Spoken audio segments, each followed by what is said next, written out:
গল্পস্বল্পে পড়ছি sir Arthur Conan ডয়েলের লেখা the adventure of Sherlock Holmes থেকে বোহেমিয়ার কেলেঙ্কারি, আজ দ্বিতীয় পর্ব। নর্টন বললেন, এসো, হে এসো, হাতে মাত্র 3 মিনিট সময় আছে, নইলে ব্যাপারটা নিয়ম মাফিক হবে না। তিনি আমাকে টানতে টানতে বেদির কাছে নিয়ে গেলেন এবং ব্যাপারটা ভালো করে বোধগম্য হবার আগেই দেখলাম আমার কানে কানে ফিসফিস করে মন্ত্র বলা হচ্ছে, আর আমিও চিবিয়ে চিবিয়ে তার পুনরাবৃত্তি করছি। এমন সব ব্যাপারে আমি সাক্ষী থাকছি যে বিষয়ে আমি সম্পূর্ণ অজ্ঞ, অর্থাৎ আমি অবিবাহিত গডফ্রে নর্টনের সঙ্গে অনুরা আইরিনের অ্যাডলারের বিবাহে সহায়তা করছি। মুহূর্তের মধ্যে কাজটা শেষ হয়ে গেল। ভদ্রমহিলা আমাকে ধন্যবাদ জানালেন।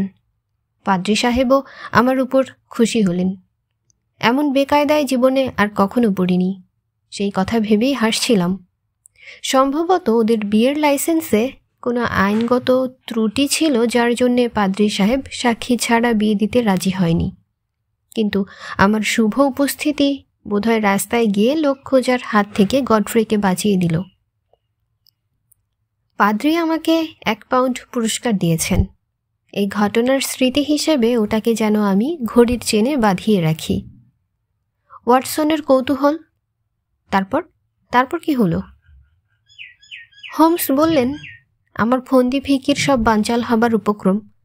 বুঝতে পারলাম যে নবদম্পতি অবিলম্বে কেটে পড়বে, সুতরাং আমাকে চটপট কাজ হাসিল করতে হবে। যাই হোক, গির্জার দরজায় তারা আলাদা হয়ে গেলেন। বর নিজের অফিসে চলে গেলেন আর কনে নিজের বাড়িতে। যাবার আগে বলে গেলেন, রোজগার মতো আজ বিকেলেও আমি গাড়ি করে পার্কে যাব। এবার ডাক্তার, এবার তোমার সাহায্য চাই। ওয়াটসন বললেন, আনন্দের সঙ্গে রাজি আছি। আমায় কি করতে হবে বলো? হোমস বললেন, 2 ঘন্টার মধ্যেই কার্যক্ষেত্রে হাজির হতে হবে। শ্রীমতী আইরিন অবশ্য এখন ম্যাডাম বলাই ঠিক। 7টার মধ্যেই হাওয়া খেয়ে ফিরবেন। যা ঘটবে তার ব্যবস্থা আগেই করে রেখেছি। শুধু একটা বিষয় আমি জোর খাটাবো। তুমি বুঝতে পারছো তো? সম্ভবত ওখানে আপত্তিকর কিছু ঘটতে পারে, তার মধ্যে যোগ দিও না। আমাকে বাড়িতে ঢুকতে দিয়েই তোমার কাজ শেষ হবে। 4-5 মিনিট পরে বৈঠকখানার জানালা খুলে যাবে। সেই খোলা জানালার খুব কাছেই তোমায় থাকতে হবে। আমার দিকে লক্ষ্য রাখবে। আমি তোমার নজরের মধ্যেই থাকব, কেমন? যখন আমি এই রকম করে হাত তুলব, তখন এই যে জিনিসটা তোমায় দিয়ে রাখছি সেটা ঘরের মধ্যে ছুঁড়ে দেবে, আর সঙ্গে সঙ্গে আগুন আগুন বলে চেঁচিয়ে উঠবে। বুঝতে পেরেছ?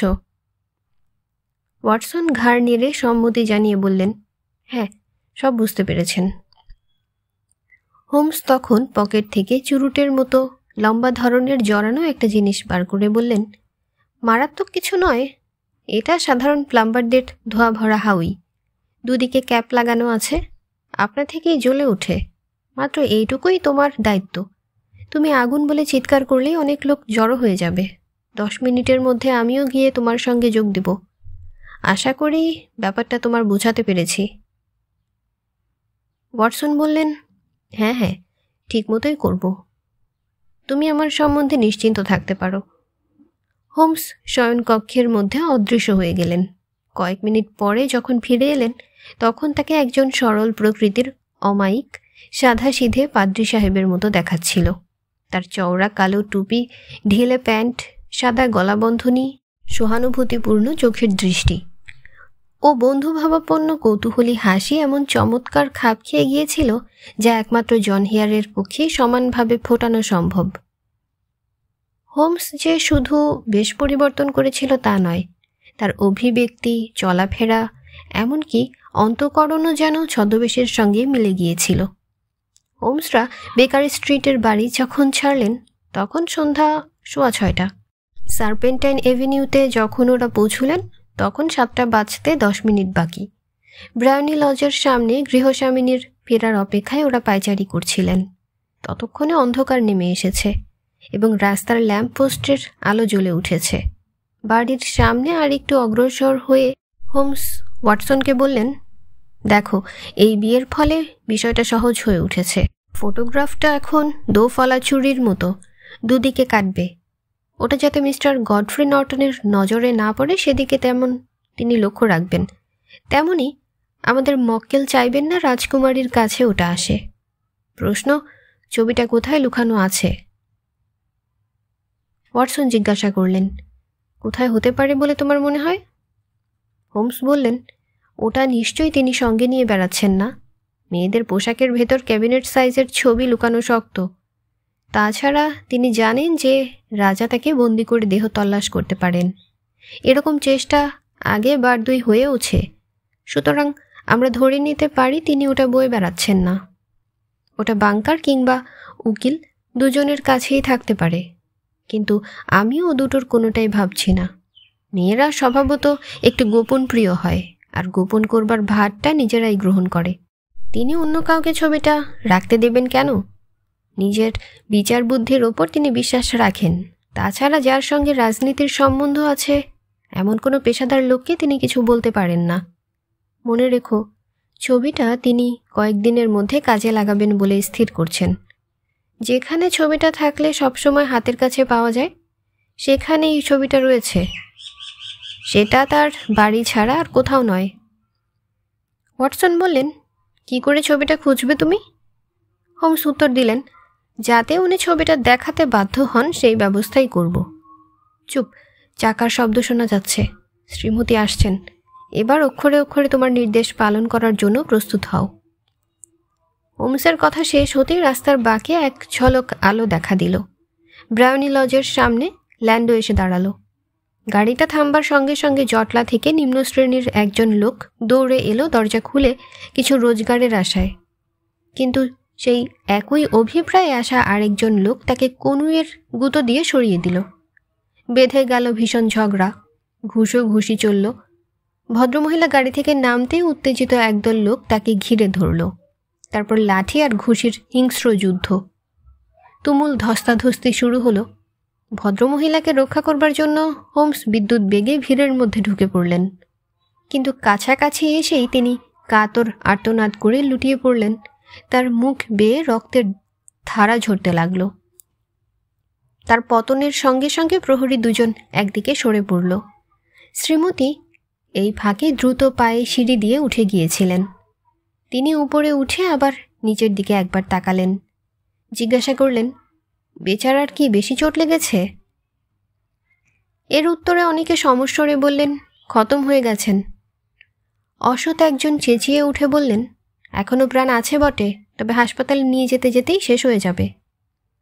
শ্রীমতীর একজন পরিচারিকা বলে উঠলেন, খুব সাহসী ভদ্রলোক, ইনি না থাকলে এতক্ষণে দিদির ব্যাগ আর ঘড়ি হাওয়া হয়ে যেত।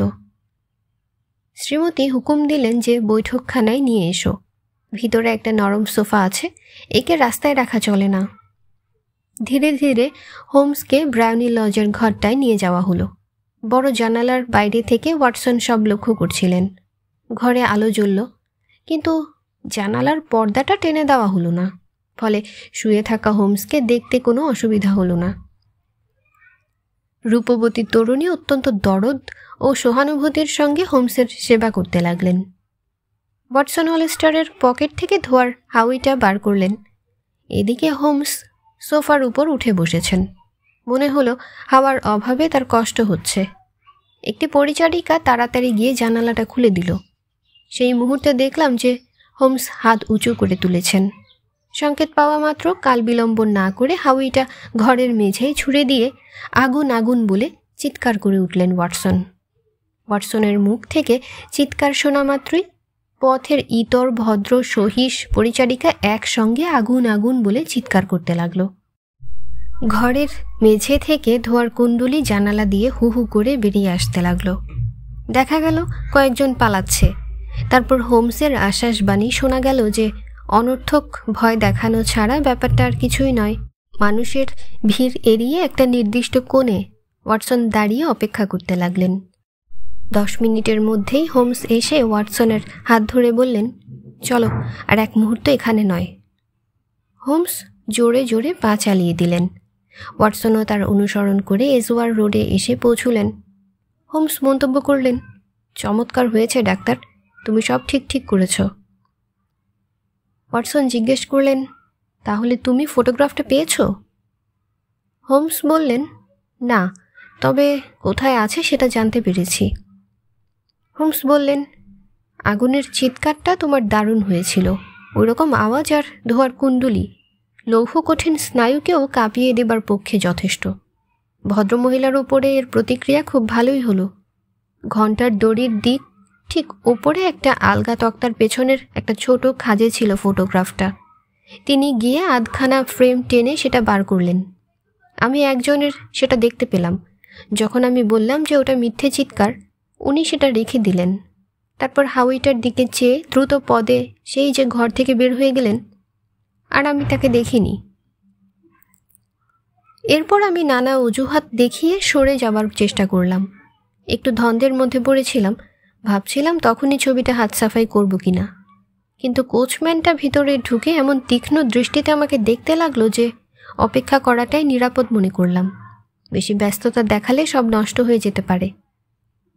ওয়াটসন জিজ্ঞাসা করলেন, তারপর? হোমস বললেন, আমাদের অনুসন্ধান পর্ব শেষ হয়েছে। আগামীকাল মহারাজকে নিয়ে আসব। ইচ্ছে করলে তুমিও আসতে পারো। সম্ভবত আমাদের বৈঠকখানা ঘরে অপেক্ষা করতে হবে।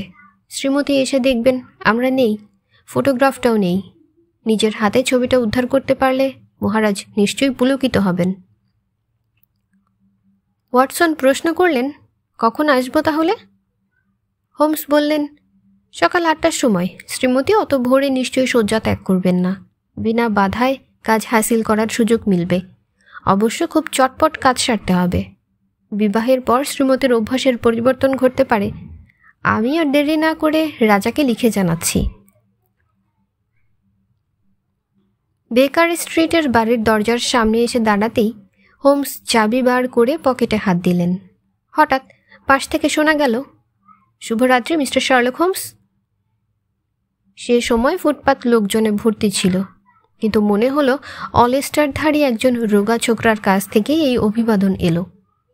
অত্যন্ত দ্রুত পদে সে আমাদের পাশ কাটিয়ে চলে গেল। অল্প আলোকিত রাজপথের দিকে তীক্ষ্ণ দৃষ্টিতে চেয়ে হোমস মন্তব্য করলেন, পরিচিত কণ্ঠস্বর, কিন্তু আশ্চর্য হচ্ছি যে লোকটা কে হতে পারে। সে রাতটা ওয়াটসন হোমসের বাড়িতে বেকার স্ট্রিটে কাটালেন। পরদিন ভোরবেলায় যখন টোস্ট আর কফি নিয়ে বসেছেন হোমসরা, এমন সময়ে বোহেমিয়ার রাজা দ্রুত বেগে প্রবেশ করলেন। বললেন, ওটা পাওয়া গেছে?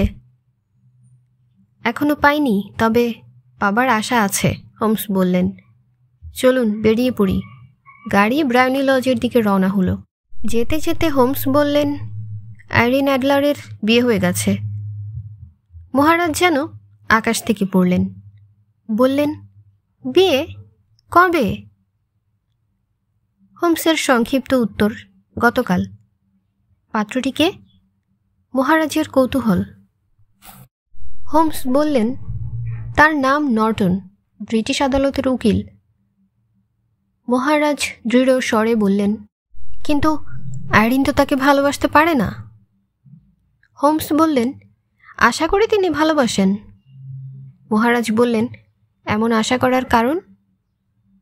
কারণ এই যে, হোমসের যুক্তি, মহারাজ, এর ফলে আপনি অনেক আশঙ্কার হাত থেকে রক্ষা পাবেন। আইরিনের পক্ষে স্বামীকে ভালোবাসার অর্থ হল মহারাজাকে ভালো না বাসা, আর যাকে তিনি ভালোবাসেন না তার কাজে হস্তক্ষেপ করবার আগ্রহও নিশ্চয়ই তার আর থাকবে না। মহারাজ মন্তব্য করলেন, সত্যি আপনি ঠিকই ধরেছেন, কিন্তু তবু, আহা, যদি তার আমার সমান বংশমর্যাদা থাকতো, তাহলে রানী হিসেবে কি চমৎকারই না মানাতো তাকে। সার্পেন্টাইন এভিনিউতে গাড়ি থামার আগে পর্যন্ত মহারাজ আর একটিও কথা বললেন না। মনে হলো এক বিষণ্ণ মৌন আবেগ তাকে বেষ্টন করে দিয়েছে। ব্রাউনি লজের খোলা দরজার সামনে এক বৃদ্ধা দাসী দাঁড়িয়েছিল। আমাদের গাড়ি থেকে নামতে দেখে তার মুখে অবজ্ঞাপূর্ণ হাসি ফুটে উঠল। সে জিজ্ঞাসা করল, আপনি বোধহয় মিস্টার শার্লক হোমস? হোমস চমকে উঠে তার মুখের দিকে জিজ্ঞাসু দৃষ্টিতে তাকালেন। তারপর বললেন, হ্যাঁ, আমি মিস্টার হোমস। বৃদ্ধা দাসীটি বলল, গিন্নিমা বলছিলেন যে আপনি আজ সকালে আসবেন। আজ ভোর 5:15টার সময় চেয়ারিং ক্রস স্টেশন থেকে তিনি ইউরোপের দিকে রওনা হয়েছেন। সঙ্গে তার স্বামী আছেন। বিস্ময় ও নিরাশার ধাক্কায় হোমস ফ্যাকাশে হয়ে গেছেন পেছনে, হেলে পড়লেন। জিজ্ঞাসা করলেন, তুমি বলতে চাও যে তিনি ইংল্যান্ড ছেড়ে চলে গেছেন? বৃদ্ধাটি বলল, এবং আর কোনোদিন ফিরে আসবেন না। মহারাজ ভাঙা গলায় প্রশ্ন করলেন, আর কাগজপত্রগুলো? হায় হায়, সব খোয়া গিয়েছে। হোমস সেই বৃদ্ধ পরিচারিকাকে ধাক্কা দিয়ে ড্রয়িং রুমে প্রবেশ করলেন। ওয়াটসন আর মহারাজ হোমসকে অনুসরণ করলেন।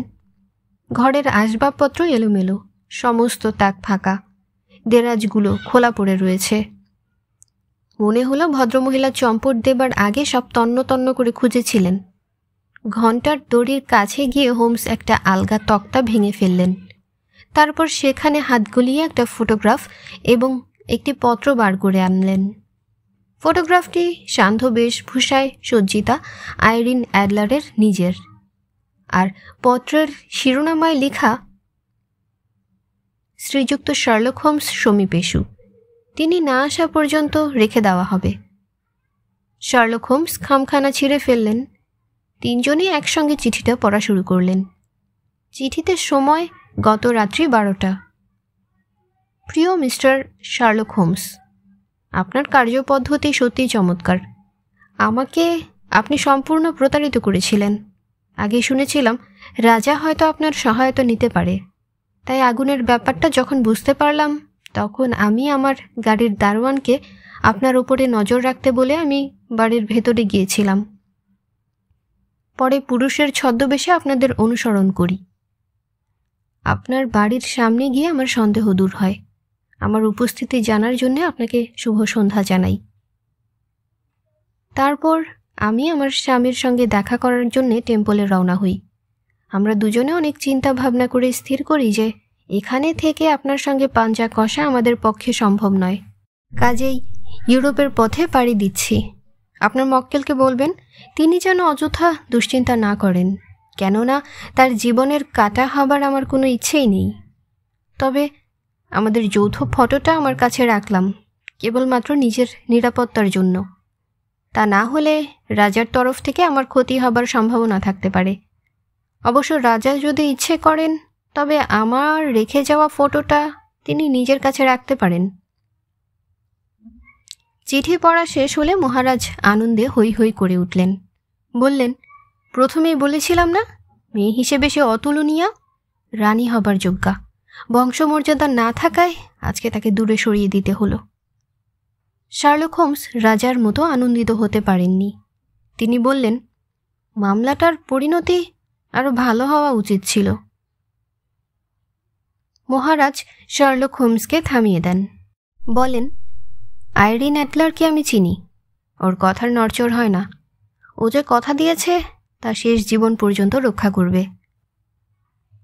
এখানেই শেষ হলো স্যার আর্থার কোনান ডয়েলের লেখা the adventure of Sherlock Holmes থেকে বোহেমিয়ার কেলেঙ্কারি 2য় পর্ব। গল্প স্বল্প ভালো লাগলে সাবস্ক্রাইব করে আমাদের সাথেই থাকুন। ধন্যবাদ। আল্লাহ হাফেজ।